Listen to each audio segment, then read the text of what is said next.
अस्सलाम वालेकुम दोस्तों, आज मैं आपसे दो कहानियाँ शेयर करूँगा और इनसे आपको पता चलेगा कि हमारे साथ हो क्या रहा है, बहसीयत पाकिस्तानी हमारे साथ क्या हो रहा है।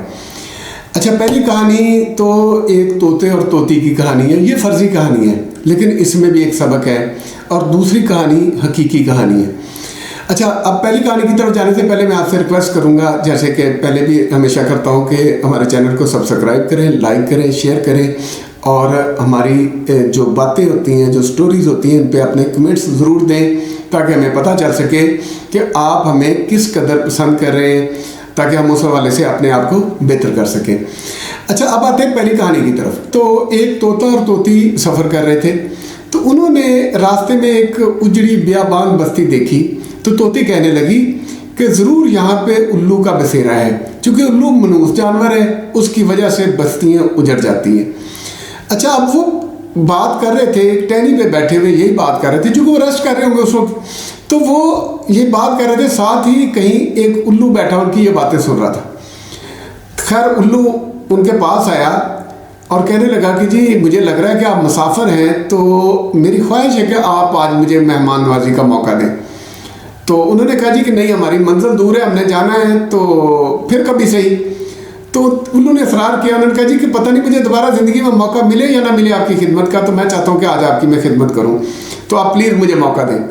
खैर, वो उसके इसरार के ऊपर तोता और तोती मान गए। वो गए, उल्लू ने उनकी बहुत खिदमत की, बहुत मदारत की, और अगले दिन सुबह जब वो जाने लगे तो दोनों उड़ने लगे। तो उल्लू ने तोती से कहा कि आप मोहतरमा कहाँ जा रही हैं? दोनों बड़े हैरान हुए। वो कहने लगी मैं अपने खामद के साथ जा रही हूँ। तो उल्लू कहने लगा कि मोहतरमा मेरी बीवी है। इस पे झगड़ा शुरू हो गया। तोता बड़ा तैश में आया। उन्होंने कहा ये मेरी नस्ल से है। तो उल्लू ने जवाब पेश किया जी कि मैंने आउट ऑफ कास्ट शादी की थी, इसलिए कोई लाजमी नहीं कि ये मेरी नस्ल से हो, ये मेरी बीवी है। दोनों का झगड़ा ज़्यादा बढ़ा। जब तो उल्लू ने कहा कि ठीक है, पास ही एक इधर कोर्ट है, अदालत है, हम वहाँ चले जाते हैं, तो फैसला हो जाएगा। जब वहाँ गए अदालत में, तो जज साहब ने जब देखा कि उल्लू का जिस्म देखा, डेल डोल देखा, उसकी आंखें देखी, तो वो समझ गया कि ये तो भाई बड़ा ताकतवर है। तो जज साहब ने फैसला उल्लू के हाथ में दे दिया और उन्होंने कहा जी कि ये बिल्कुल सही कह रहे हैं उल्लू साहब, इन्होंने गलती से आउट ऑफ कास्ट शादी कर ली थी, और अब ये जो तोती है ये इसकी बीवी है। तोता बेचारा बहुत परेशान हुआ, रोता पीटता। जब वो जाने लगा तो उल्लू ने पीछे से आवाज़ दी। उसने कहा भाई साहब, अपनी बीवी को तो लेते जाओ। तो तोता बोला कि यार, अब मेरे ज़ख्मों पे नमक मत छिड़को, पहले आपने मेरी बीवी छीन लिया, मेरा मजाक उड़ा रहे हो। उसने कहा नहीं, मैं आपका मजाक नहीं उड़ा रहा था, मैंने आपको एक सबक दिया है, और वो सबक ये है कि बस्तियाँ उल्लुओं की वजह से बर्बाद नहीं होती। बस्तियाँ तब बर्बाद होती हैं जब वहाँ से इंसाफ उठ जाता है। जब इंसाफ करने वाले लोग ख़त्म हो जाते हैं तब बस्तियाँ उजड़ जाती हैं। तो आज हमारी ये बस्ती पाकिस्तान क्यों उजड़ रहा है, क्यों लोग यहाँ से भाग रहे हैं, क्यों लोग यहाँ नहीं रहना चाहते, इसकी समझ आपको आ जानी चाहिए। अच्छा दोस्तों, अगली स्टोरी जो है वो मैं आपको बताना चाहता हूँ कि बस्तियाँ आबाद कैसे होती हैं। मौजूदा दुबई जो है, इनके शेख थे शेख राशिद अल मखतूम। ये 1958 में जो है वो दुबई के किंग बने। तो एक दिन उन्होंने एक प्रेस कॉन्फ्रेंस ली, और तब दुबई जो था एक छोटा सा शहर था, यानी इतना छोटा था कि उसमें सिर्फ एक पक्की रोड थी, एक पक्की सड़क थी। इतना छोटा सा शहर था, यानी एक बड़ी बस्ती कह लें। तो उन्होंने एक प्रेस कॉन्फ्रेंस ली और उन्होंने साफियों से कहा कि मैं देख रहा हूँ कि आने वाले सालों में दुबई दुनिया के बड़े शहरों में से एक शहर होगा। अच्छा, वो शेख साहब के इस फिक्रे पे तमाम जो सहाफ़ी थे वो सारे हंस पड़े, और उनके ज़हन में आया कि शेख साहब जो है ना हिल गए हैं, चूँकि ये आज की बस्ती दुनिया के बड़े शहरों में से एक शहर कैसे बन सकता है।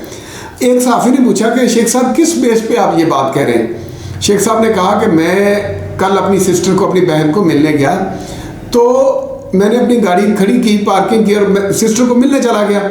जब मैं वापस आया तो मैंने देखा कि एक शुरते ने मेरी गाड़ी के टायर के ऊपर एक क्लिप चढ़ाया हुआ है जिससे गाड़ी भाग ना सके, और ख़ुद वो एक खजूर के साए में खड़ा है। मैंने उसे बुलाया, मैंने कहा ये तुमने किया है? तो वो शुरता कहने लगा जी मैंने किया है। मैंने कहा क्यों किया आपने? वो कहने लगा जी कि आपने गाड़ी रॉन्ग पार्किंग की थी, इसलिए मैंने ये किया है, और आपका चालान होगा। कहता आप मुझे जानते हो मैं कौन हूँ? उन्होंने कहा जी बिल्कुल, आप हमारे शेख हैं। तो उन्होंने कहा फिर भी आपने ये काम कर दिया। वो शुरता कहने लगा कि शेख जो है वो कानून से बड़ा नहीं है। और मैं इस बेस पे आज कह रहा हूँ कि जहाँ पे कानून की बालादस्ती होती है वहाँ पे तरक्की को कोई नहीं रोक सकता। तो दोस्तों, आज दुनिया के तपते हुए सहरा को उन्होंने, शेखों ने दुनिया का सबसे बड़ा तरक्की याफ्ता ममालिक में से एक मुल्क बना दिया, एक शहर बना दिया, सिर्फ कानून की बालादस्ती की वजह से।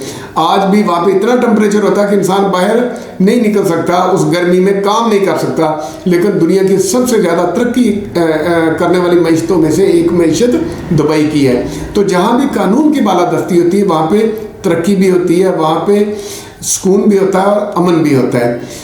और ये दो कहानियों को अगर हम जोड़ के देखें तो हमें, आपको पाकिस्तान के हालात का वो समझ आ जाएगी कि हमारे हालात क्यों ख़राब हैं और इनको ठीक कैसे किया जा सकता है। अस्सलाम वालेकुम।